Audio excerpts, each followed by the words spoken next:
Hi, how are you all? I hope you have enjoyed this week and sensed the blessing from God. Tonight, I pray that God will continue to protect you and your family, and that He will again give you His love, joy, and peace for this coming week. We have been studying the book of Exodus, and tonight we are in chapter 13. I don't know whether you have observed something interesting in these chapters. I have observed that there are repetitive information in these last chapters of Exodus. And I discovered that it is not because the author is forgetful and keep repeating himself. I learned that both chapter 12 and chapter 13 are to be read together. You know, there is an interesting structural formation in the writing, and this kind of structure is very popular in the ancient literature. It is called a chiastic structure and is used frequently in the Bible. This chiastic structure emphasizes the important points or themes in writings. Let me give you an example by demonstrating how it is used in chapter 12 and 13 of Exodus. First of all, let me read to you these sentences here first. These A, B, C, D, C1, B1, A1 are the sequence of Exodus 12 and 13. And A is the first part, B second, third, fourth, and so on and so forth. Okay, and then I'll explain to you.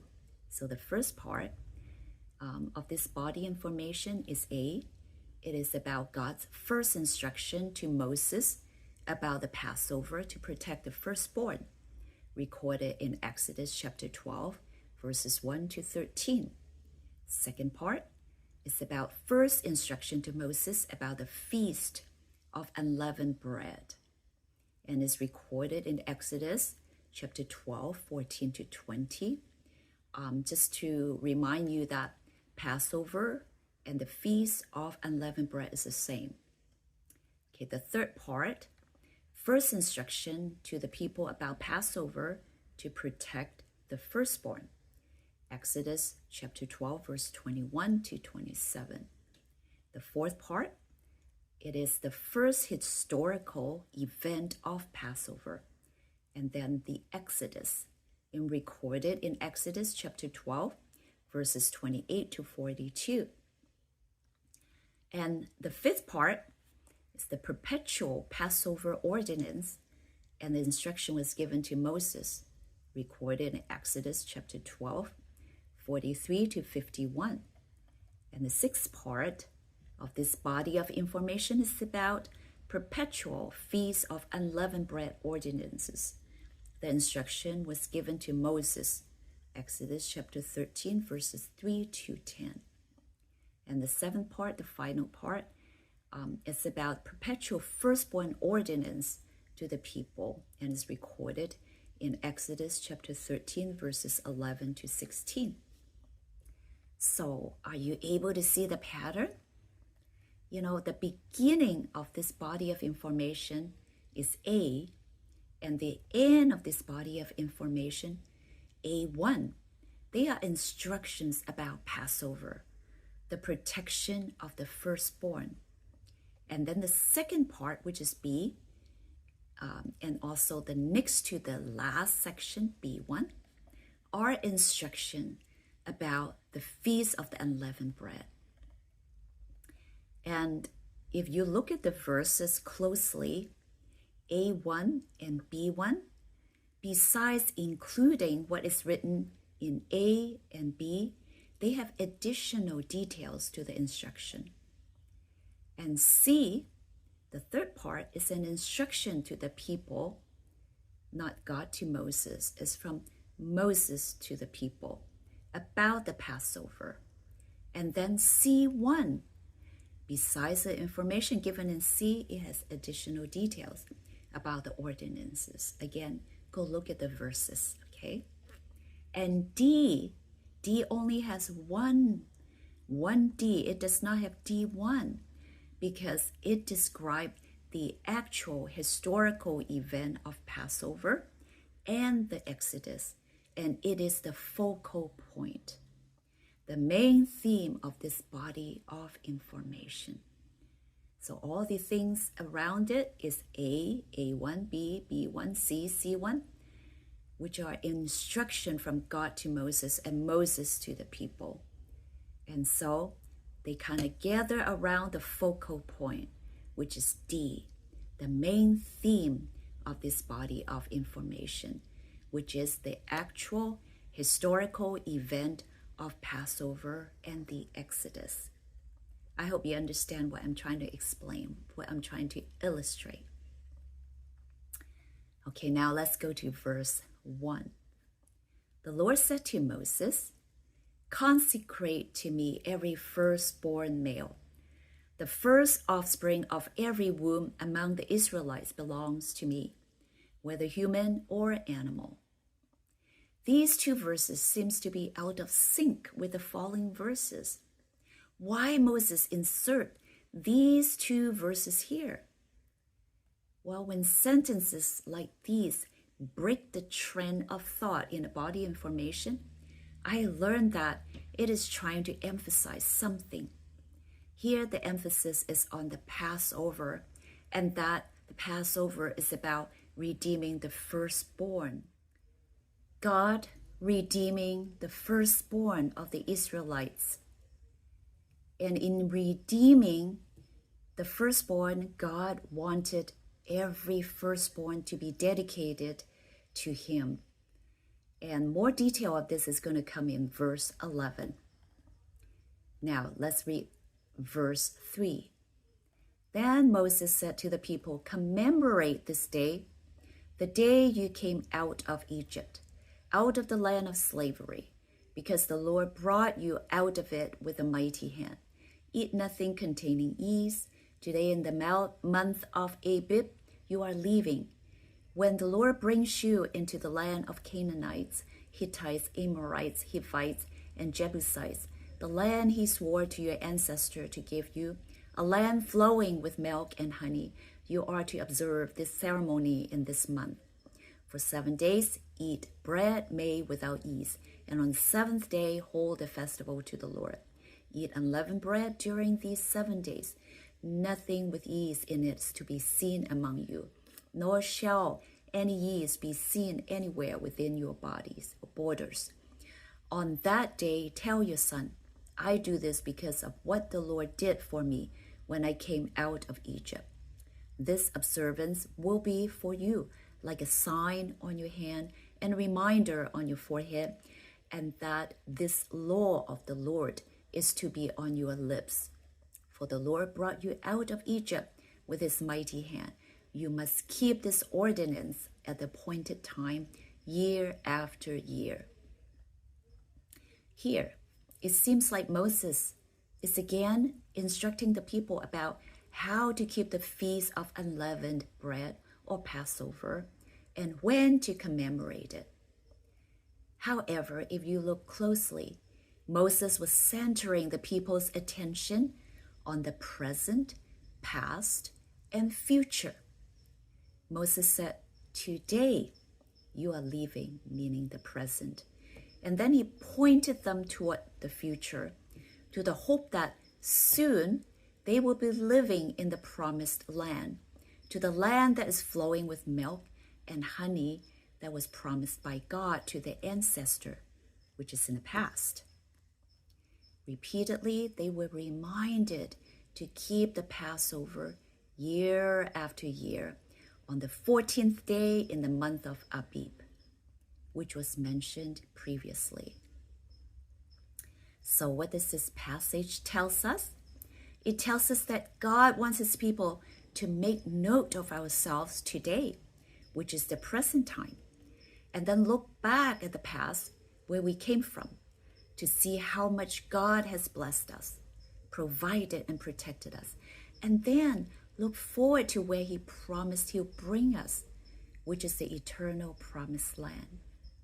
We are reminded repeatedly that at the meantime, not to forget these things, but to commemorate what he has done for us and what he has promised for us in the future when he comes again. And to help his people to remember, he told them what?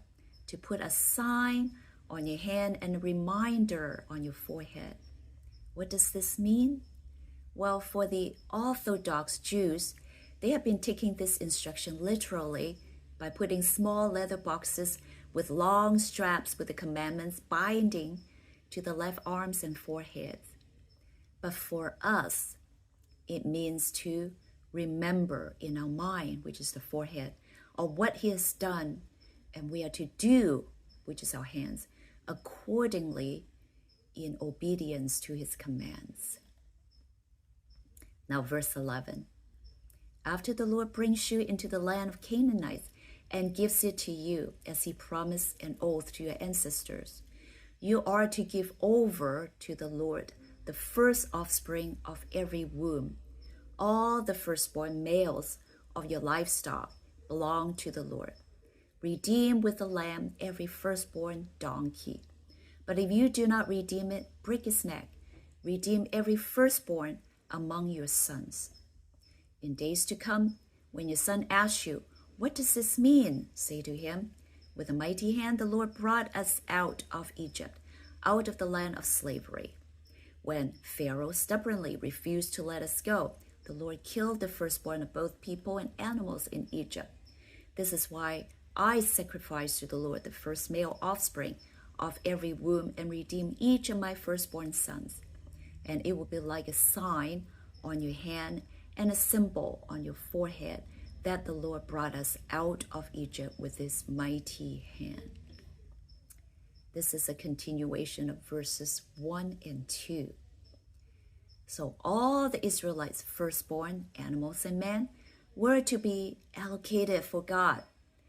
If they were clean sacrificial animals, they could be offered as sacrifices to God. Unclean animals, like donkeys, were to be redeemed with a lamb. How about the firstborn son? Are they to be sacrificed? Well, in the first Passover, a lamb was the agent to redeem the firstborn. You remember that? The lamb takes the place of the firstborn. Redeem actually means ransom or buy back. And you can read it later on in the book of Numbers. The tribe of Levites was dedicated to the Lord to take the place of the firstborn sons instead of the lambs.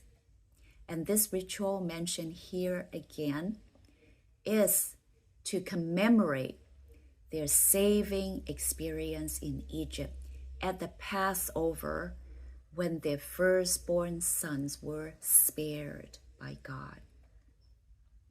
So these repetitive passages about the Passover, about the Feast of Unleavened Bread, about the ordinance of the firstborn, is so that God's people know that remembering what God has done for them.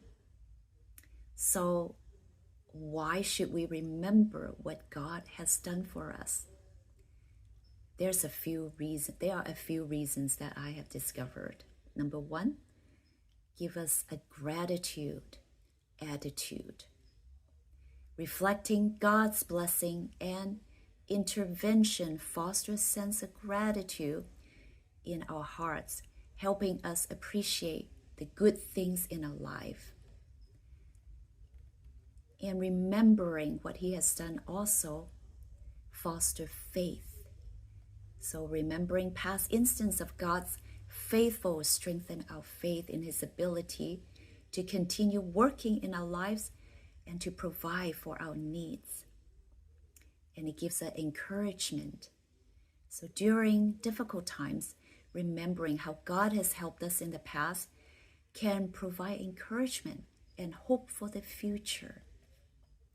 And also encourage us to praise and worship God.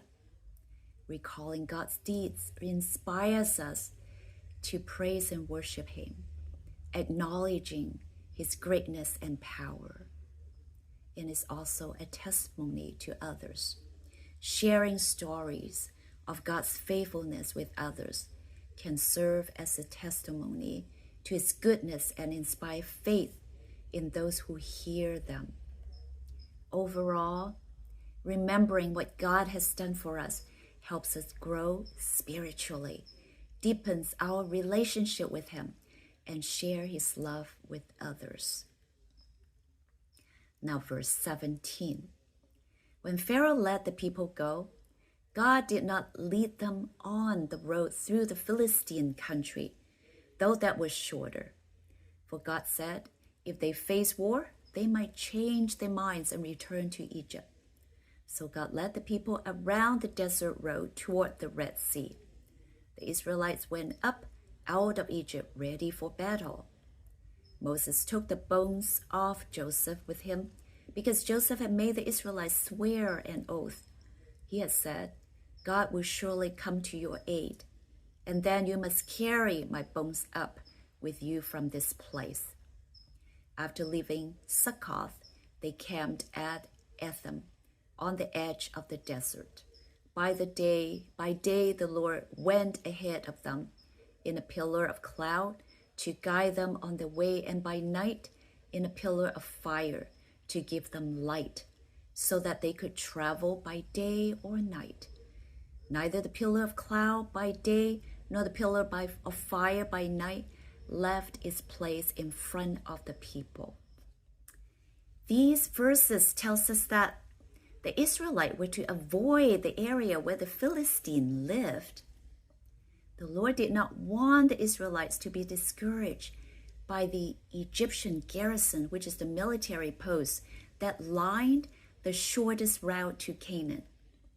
So he sent them around by the way of wilderness of the Red Sea to the south, instead going along the northern trade and campaign route. You see, sometimes God sends his children the long way around situations, an approach that often seems illogical for us.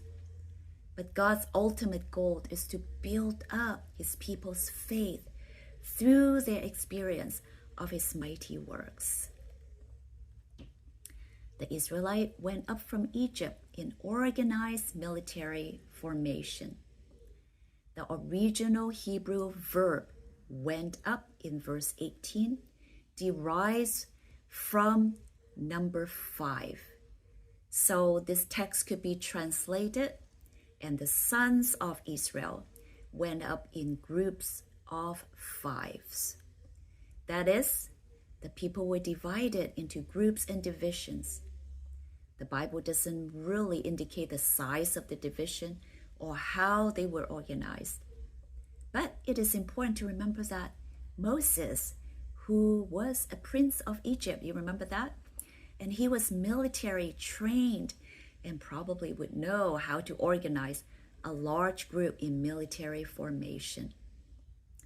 And we see that this term is used in Joshua 1:14 and Joshua 4, verse 12, to describe the organization of Israel before crossing the Jordan River to take possession of the promised land.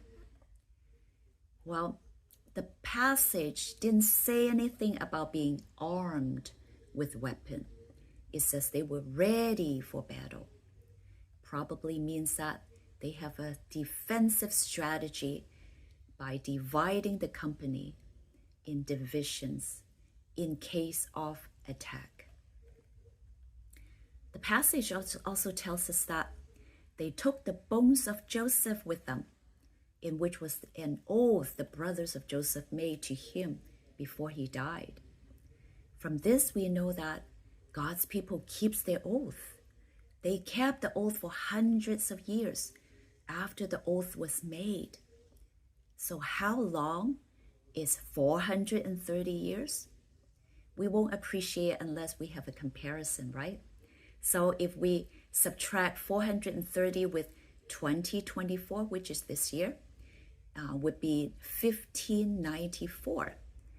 And 1594, that year, is around the time of William Shakespeare and the time of Elizabeth I, just to name a couple. Can you imagine? Someone made an oath in those days, and his descendants are still keeping it now. For the Israelites, remembering the oath gives them hope of the future and reminds them of God's guidance and leadership during all these difficult years. And most importantly, reminding them that God fulfills promise that he makes no matter the length of time. The last two verses show us how much God cares for his people. He didn't stop caring for them after the 10 plagues, when Pharaoh finally allowing them to leave. Until now, only Moses had been the go-between for God and his people. Moses and Aaron were God's mouthpiece, but here, God became visible and very near to his people to protect and guide them. God's presence was with them day and night. During the day, he was ahead of his people, guiding them with a pillar of cloud, and at night he went ahead of them in a pillar of fire so they could travel day or night. What a God! He was like a protective parent hovering over his little children, day and night protecting and guiding them so they would not be hurt, lost, or discouraged. Happy Sabbath.